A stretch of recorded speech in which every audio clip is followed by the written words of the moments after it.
നമുക്ക് ചില സ്റ്റോക്ക് ന്യൂസുകൾ കൂടി പരിശോധിക്കുന്നത്. ഏറ്റവും പ്രധാനമായിട്ടും NCCയുടെ സംബന്ധിച്ചുള്ളൊരു പുതിയ അപ്ഡേഷനാണ് വന്നിരിക്കുന്നത്. NCCയെ സംബന്ധിച്ചിട്ട് കമ്പനിക്ക് പുതിയ 4 ഓർഡറുകൾ ലഭിച്ചതായിട്ടാണ് എക്സ്ചേഞ്ച് ഫയലിംഗിൽ അറിയിച്ചിരിക്കുന്നത്. ഏകദേശം 1200 കോടി രൂപയിലധികം വരുന്ന ഓർഡേഴ്സാണ് ലഭിച്ചിരിക്കുന്നത് കൂടി കമ്പനി എക്സ്ചേഞ്ച് ഫയലിംഗിൽ അറിയിച്ചിട്ടുണ്ട്.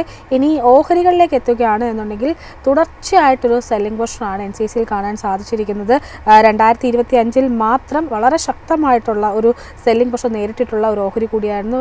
ഏകദേശം 41% വലിയ തോതിൽ ഒരു റിട്ടേൺ നൽകിയിട്ടുള്ള ഡേറ്റ് ലഭ്യമാവുന്നില്ല. ഏതായാലും NCC ഓഹരികളെ സംബന്ധിച്ച് പരിശോധിക്കുമ്പോഴേക്കും ഇന്നിപ്പോൾ നമുക്ക് ഈ ഒരു വാർത്ത വന്നതിന് പിന്നാലെ 1% ഒരു നേട്ടമാണ് നൽകിയിരിക്കുന്നത്.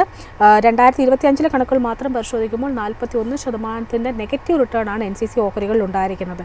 സഫാൻ, NCC ഓഹരികളിലുണ്ടായ ഈ ഒരു സെൻറ്റിമെൻറ്റ്സിൽ ഈ ഒരു വാർത്ത വന്നതോടുകൂടി ഏതെങ്കിലും തരത്തിലുള്ളൊരു റിക്കവറി മോഡിലേക്ക് കൊണ്ടുവരുന്നുണ്ടോ?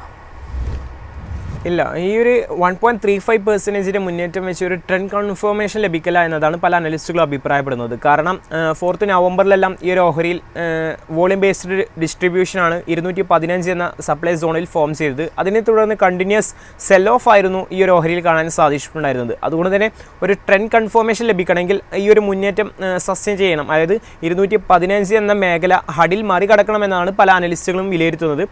കറൻറ്റ്ലി അത് മറികടക്കാനുള്ള ഒരു പോസിബിലിറ്റി വളരെ ലോ ആണ്. കാരണം റിലേറ്റീവ് സ്ട്രെങ്ത്തും വോളിയം ഇൻഡിക്കേഷൻസ് എല്ലാം നെഗറ്റീവായിട്ടാണ് കാണാൻ സാധിക്കുന്നത്.